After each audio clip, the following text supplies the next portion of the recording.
Good evening, this is Panorama giving you the evening news. First, the headlines. Mass casual leave by employees paralyzes Manipur Secretariat. Disabled children to get special treatment under Right to Education Act. And Khongzom War Memorial gets fast lift before Khongzom Day observance. Now the news in details. Work at Manipur Secretariat came to a complete halt as Manipur Secretariat Service Association MSSA took casual leave today in support of the ceased work of the JC of AMTUK and MDO, demanding implementation of the recommendations of the 6th Pay Commission in Toto. The association, which has about 800 members including grade 4 employees and officials of secretary level, will resort to indefinite strike from tomorrow till the demands are met.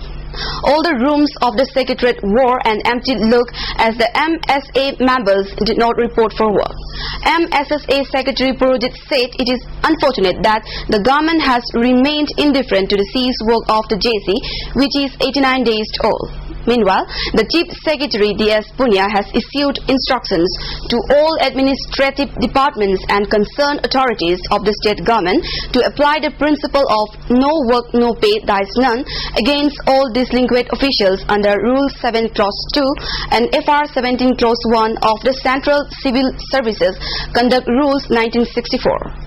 Under these rules, no government servant shall resort to or in any way abet any form of strike or coercion or physical duress in connection with any matter pertaining to his service or the service of any other government servant who is absent from duty without authority shall be entitled to any pay and allowances during the period of such absence. Children having disability, including those of cerebral palsy, mental retardation and autism, will be treated as disadvantaged groups who will get precedence over others under the Right to Education Act. The government today introduced a bill in the Rajya Sabha to amend the Right of Children to Free and Compulsory Education Act 2009, which provides for free and compulsory education to all children of the age group of 6 to 14 years. The children belonging to scheduled caste, scheduled tribes, socially, educationally and economically backward classes get preference over others under the historic act enacted last year. However, children with disabilities were left out of the special category. Introducing the amendment bill in the upper house HRD, Minister Kapil Sibal said the government wants to ensure specific needs of these children are given precedence in the elementary education system in the country. The historic Khongzom War Memorial Complex at Khebaching will see a fast lift in this year's Khongzom Day celebration. The Khongzom War Memorial Trust, under the initiative of the state government, is all geared up to make the memorial complex a superb complex. Construction of Sankirtan Hall, renovation and repairing of Drama Hall, construction of drainage and new road with median are now going on in full swing. Besides this, construction of Ghat, Children Park, Fountain and Main Gate is also going on a war footing. Rupees 161 crore had been sanctioned by the Ministry of Tourism, Government of India for the construction, while 20% of the cost is shared by the state.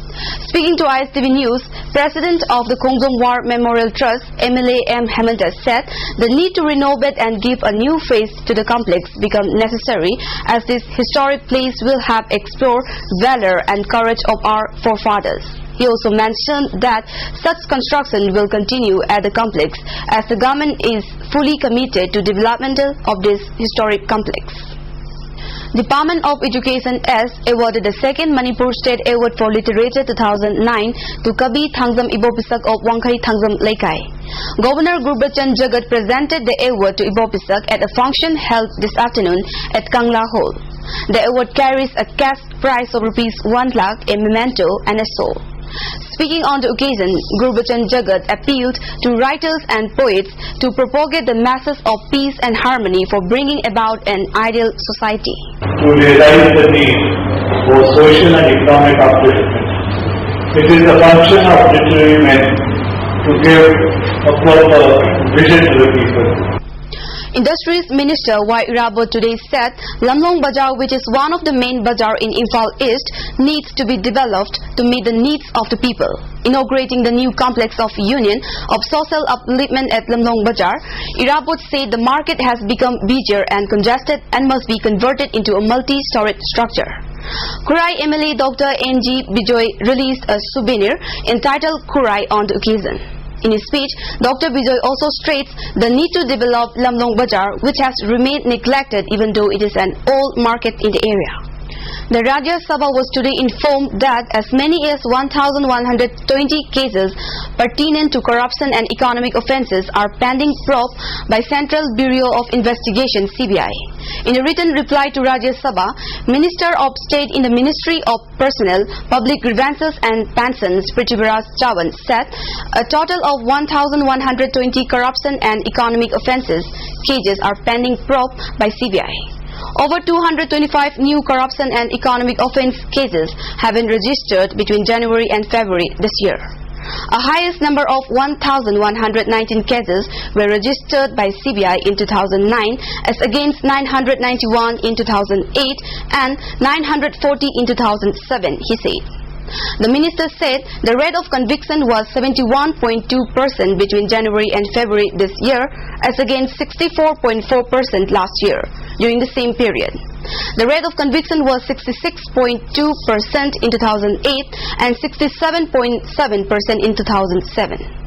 A suicide bomber today blew himself up in a hospital in the southwestern Pakistani city of Quetta, killing at least 4 persons, including a TV journalist, and injuring over 10 others.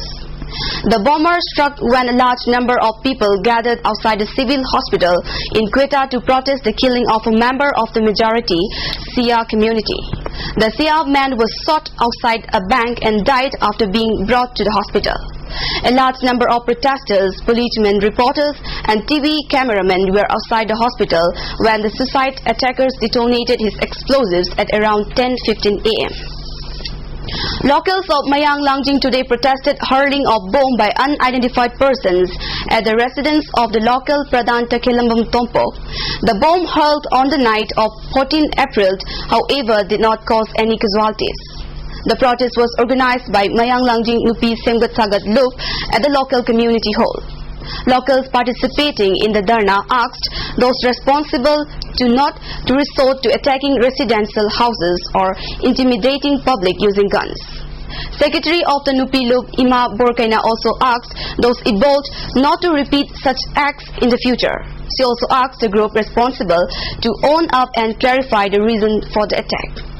In another protest, representatives of several NGOs working in the field of HIV and AIDS condemned the killing of an orphaned HIV-positive young boy identified as Nonoy Sana by unidentified persons at Malop Makhalaikai.